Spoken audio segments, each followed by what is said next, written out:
In this video, I'm going to show you the 5-step process that you can do to get rid of any groin injury and take your groins from being constantly stiff, constantly weak, constantly in pain, and constantly restricting you to having groins that have freak levels of range of motion, resilience, and ability to allow you to be able to play your sport and train without restriction, without limitation, and without fear of causing an injury. Groins are an area where 90% of athletes will struggle in some form.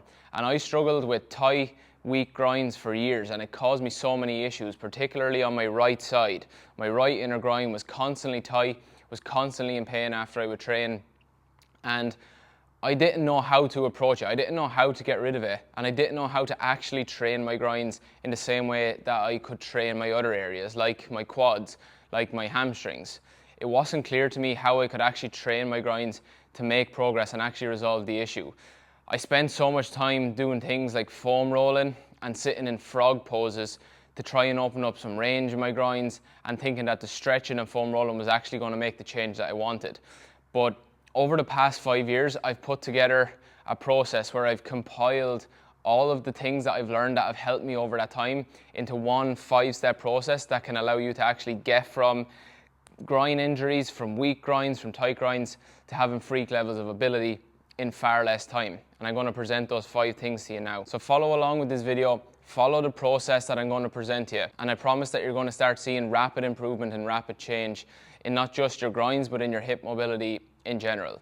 So with that said, let's start getting into the first of the 5 steps. First step is we want to make sure that our hips are moving in the way that they should. And the first step to improving your hip mobility and range of motion is by opening up rotation in the joint. When we open up rotation, we start to open space within the joint, which gives us more room to move, and it's going to mean that everything else around that hip joint is going to automatically become better. We're going to start to make more gains and open up the opportunity to make more gains. First thing you want to do to just get the hips moving is start to mobilize them in a 90-90 position using 90-90 transitions. This is the simplest place to start. It's low intensity, low impact, and anyone can get into it. If it's a little too much to stay upright, we can always lean away and work at the level that we're at. So whatever level it is that you're at, that's where you want to start working, and then progress from there. The key with all this stuff is to find your start point and then progress from there. And there's regressions and variations that can be done to allow you to do that. You can always start to make progress so long as you're willing to make progress. So once you've started to open up some rotation with mobilization, first we want to start opening up some internal rotation within that hip. And we can do that being in this 90-90 position again, and we're going to work on the back leg. So with the back leg in this position, take your top leg and you want to place it on the knee. So we're going to pin that knee to the floor, and then I'm going to turn my chest, lean my body back, and try to face back towards this back leg. You're going to feel some stretch and some sensation in the back of the hip coming around into the hamstring and maybe into the groin as well. And then from here, use isometrics. So you want to drive the foot and the lower leg into the floor. So I come back, I find my stretch, find that sensation in the back of the hip. I want to relax here for like 30 seconds. So allow yourself to sink into the stretch, start to drive that knee into the floor for 10 seconds, and do it at about 75% of your max effort. So you're going to feel that sensation in the back start to intensify. 10-second push at 75%, and relax, try and sink a little bit deeper.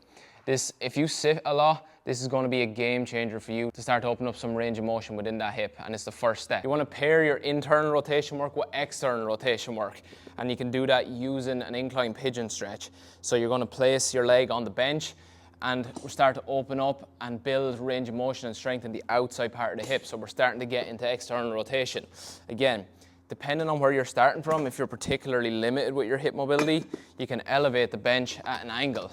And this takes us out of external rotation and allows us to start at the point that we're at. But we're still looking for this opening and stretch in the back part and the outside of the hip.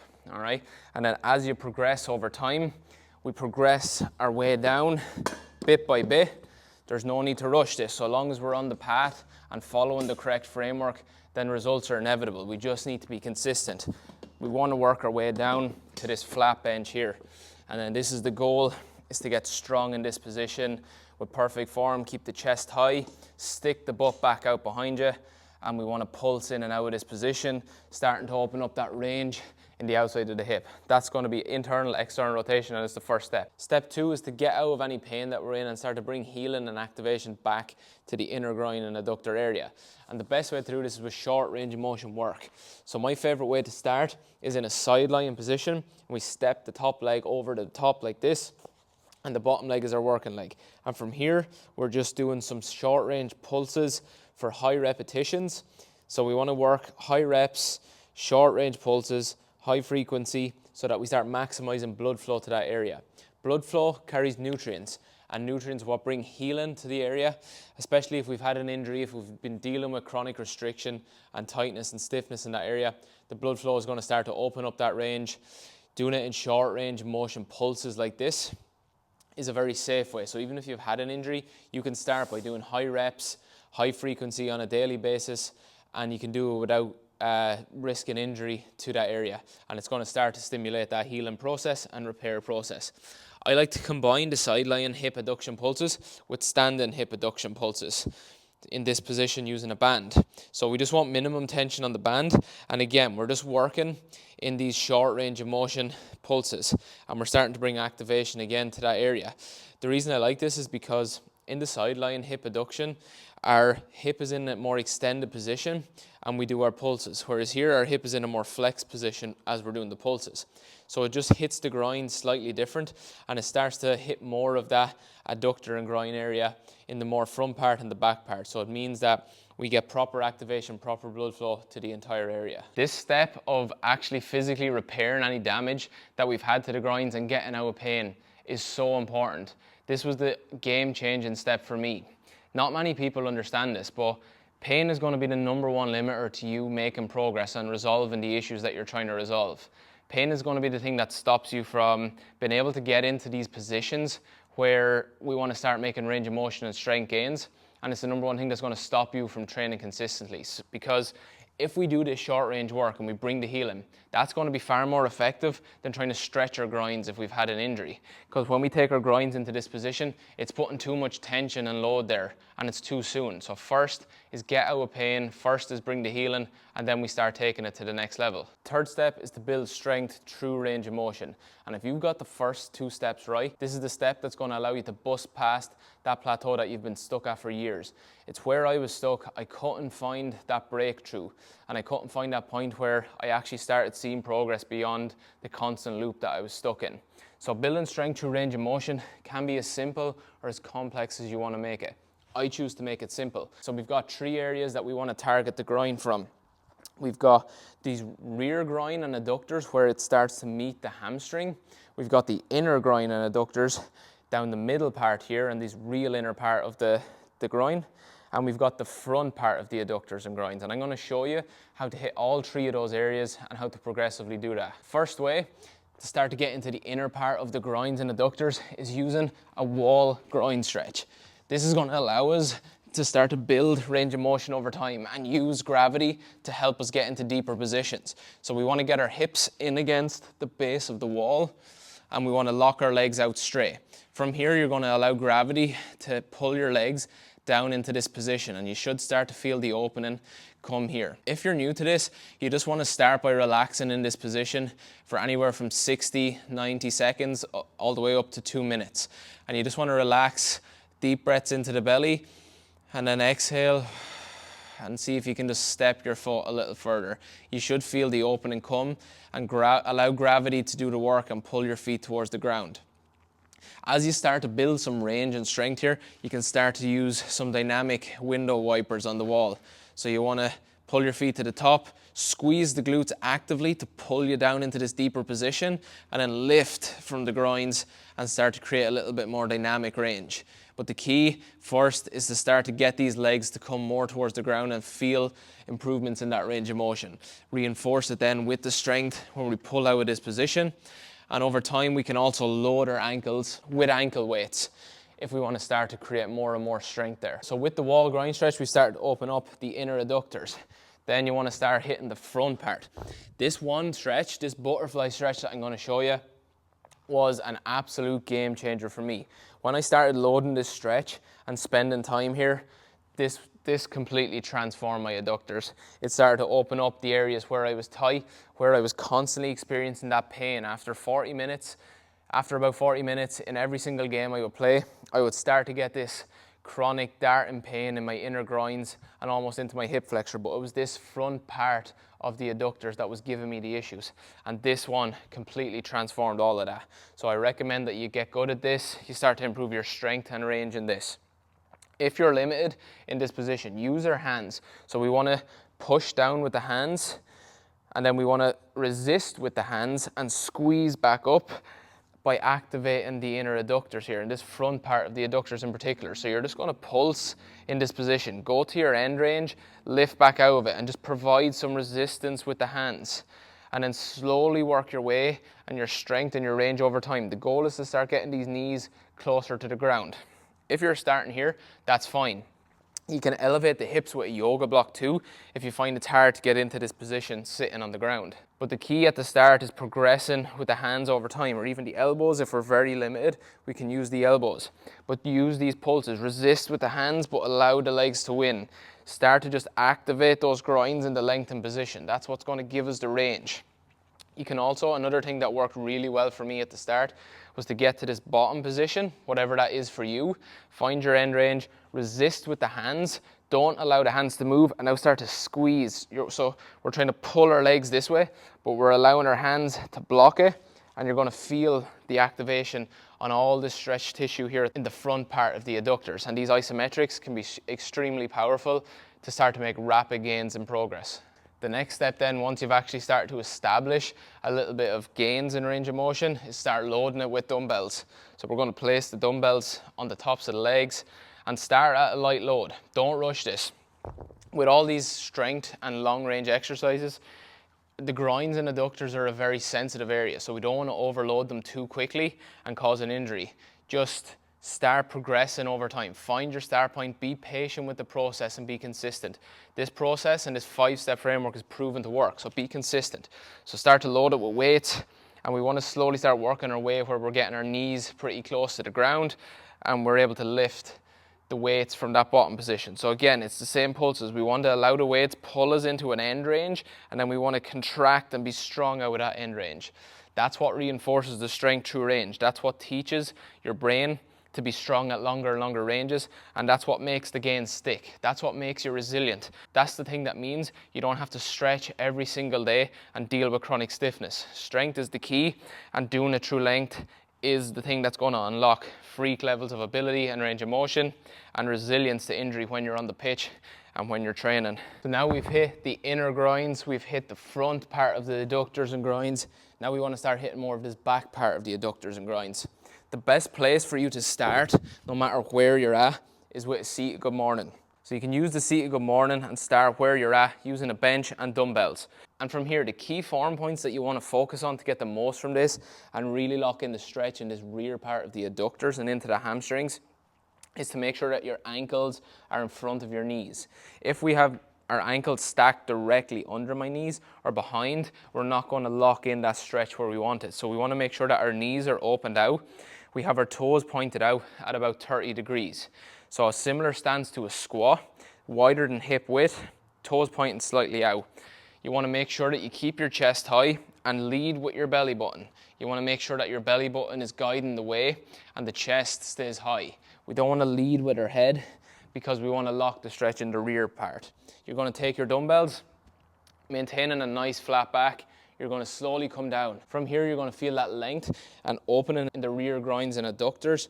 And then from here, you want to be strong through the feet, drive through the feet back to the top. Control down, drive all the way back to the top. And this is the start point. If this gets too much with the dumbbells, we can always drop them and just go at body weight. But the dumbbells allow us to get pulled into a little bit deeper range of motion and then drive out of there. It's the exact same principles. We want to get into end range. You want to actively push out of end range. That's the key. Our starting point is with the dumbbells off the edge of the bench. As you improve your strength, we can start to load this on our back with an empty barbell, and we can use it just like we did for our incline pigeon stretch. We set the bench up at an angle to suit our range of motion. We add the load to our back with the barbell, and then we can slowly progress the height over time. And as our range improves, as our strength improves, we start adding more load to the barbell. That's what's going to build that consistency. That's what's going to build the range, and that's what's going to build the lasting results, which is everything we're trying to do here is for lasting results. Because you should need to follow this process once, resolve your problems, and then just keep building on top of that. So the key is the strength through range, the key is the progression over time. Find your start point, progress from there. So those are the 3 key exercises to hit all areas of the inner adductors and start to build strength through length. So step number 4, we've already started to bring some rotation into our hips and improve our hip mobility. We've started to get out of pain and build back that neural connection, the repair to the tissues. We've started to build strength through range of motion. We've found our start point and are doing that in a progressive manner. Next, we want to start building some isometric strength firstly, and start to do it in a way where we really start to put some load through the groin. Before, we've been increasing the range, but we've been doing it under low loads and progressing that load. Now we want to really start loading the groin. The safest way to do it is with the isometrics. The Copenhagen plank is the best way I've found to strengthen that groin, to really bring resilience to that groin. And this exercise, when I started doing it consistently, completely changed the game for the strength component of my groins. We're starting to use our body weight a little bit more. We're starting to put our body weight load through this area, and we're using gravity as well to help. So you want to start with a bent leg position here. So we want to get our knee on the bench, and from here, the form points we want to focus on are our hips push up. So I'm contracting my oblique and I'm driving my leg into the bench to get the activation here on the inner groin. And the second point is I want to keep my hips push forward. The tendency here is your hips are going to want to break back in this way, but we want to keep the hips pushed forward. I'm shocked by how many athletes can't perform this exercise, either because they're not strong enough or because they've got pain in their groins. So working on getting good at this exercise, working on increasing your pain-free ability is absolutely key, and it's what's going to set you apart from 90% of athletes. And so the starting point is this bent knee position. It allows us to increase that capacity in a safer way first. Once you've built strength there, once you can do 15, 20-second holds on each side and be able to feel strong and comfortable in that position, you're going to step it out to straight leg. And from here, it's exactly the same. We want to maintain a straight line between your ankle and your shoulder. Again, the tendency of the hips will be to break back this way. We want to maintain that line, drive the foot in, feel the activation and the work, contracting through this oblique. And again, working up to about 15-second holds, isometrically, getting comfortable on both sides for 15 to 20 seconds. The next progression from there is to take it into more dynamic Copenhagen planks. And that is very simple to do. It's not easy, but it's a simple progression to make. But we need to make sure we increase our capacity over time. So our dynamic Copenhagen planks, we start to drop our hips and lift back. So again, I allow my hips to drop, I drive my foot in, I contract my oblique to get back to the top. And we can start with these smaller range pulses before starting to drop the hips further to the ground and lifting out of that bottom position. Like everything with our groins and adductors, we want to be very aware of the fact that it's an area that one step too far too quickly can cause us to have a setback. It's a very sensitive area to train, and we want to make sure that we progress in an intelligent way, in a structured way, but in a patient way. Patience is key. Don't rush into going from isometric Copenhagen plank holds to starting to go to huge depths and like really dropping the hips and coming all the way back up. Start with the pulses. Start gradually going further and further over time. That's the key. The thing that sets people back or that makes them not get to the point where they've dealt with the issue, where they've really resolved it, is they go too far, they go too hard too soon. It sets them back and they fall off the wagon and they're stuck in that cycle again. So that's the key. So once you start to build that dynamic range through small range of motion, then you can start increasing the depth that we go to over time. Step 5 is the cherry on the cake. It's the icing on the cake, and it's the thing that's going to be the difference between you never having groin issues again, never having to deal with the constant loop of going back into the same places of, okay, I've injured my groin again, they feel stiff, they feel tight again, and it's the thing that is going to take your performance to the next level. With injury, with rehab, with trying to improve range of motion and build resilience, it's important to know that rehab and performance are along the same spectrum. So all the things I've just showed you in the previous 4 steps can get you out of pain. It can improve the strength, it can improve the range of motion, it can relieve the feelings of stiffness and tightness that you have in your groins. But how you actually translate that into your sport, into pain-free high levels of performance, of freak ability, is integrating that in your training. And that's step 5, integration. And the way this was the thing that allowed me to actually really stay out of groin pain and to build that freak levels of range of motion and resilience that you can see me do on these videos. A couple of exercises you can use in your training to start to build that range of motion are things like standing pancakes, which is going to hit the inner groins and the rear part of the adductors. You can also start to improve your capacity at Cossack squats, because again, that builds the rear and the inner range of motion in the groins, and this is a very athletic position. It allows us to get strong in both hips, get low in the hips, and build our capacity to get into these athletic positions. You can also use exercises like ATG split squats, where we lock in that stretch on the back by squeezing the glute, and this starts to put more and more tension down the front part of the adductors and into the hip flexor. So the key is to take the gains you've already got and start to apply it into your training. Start to build performance on top of the rehab and the work you've been doing to get you out of pain. And that's the 5-step process I used to get me away from chronic pain and stiffness and restriction and weakness in my hip flexors for 5 years, to be able to do all kinds of crazy things through crazy ranges of motion with my groins and not have any issues doing it and not suffer from pain and stiffness every single day. That's the key. So to recap the steps, number 1, open rotation in your hips. Number 2, get out of pain and bring healing with short range of motion work.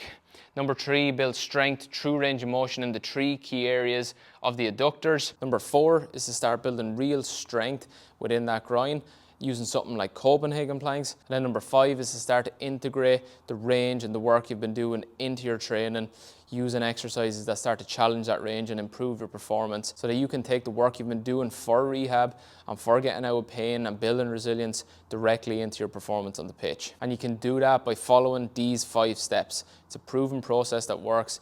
It's the process I've refined and created over 5 years that has allowed me to get out of chronic groin pain and recurring groin injuries. And if you want more detailed information on the sets, the reps, the frequency, and more information on how you can maximize this process to get the gains you're looking for, then if you check out the description below, it's got a link to my free 5-day hip mobility program, which includes most of these exercises that can help guide you in a more detailed way towards making the gains that you want, and finally, once and for all, resolving your groin issues and improve your range of motion. So be sure to check that out. Be sure to like this video if you found it useful, share it with a friend who may be able to benefit from this as well, and make sure you subscribe to my channel for more videos like this in the future. See you in the next one.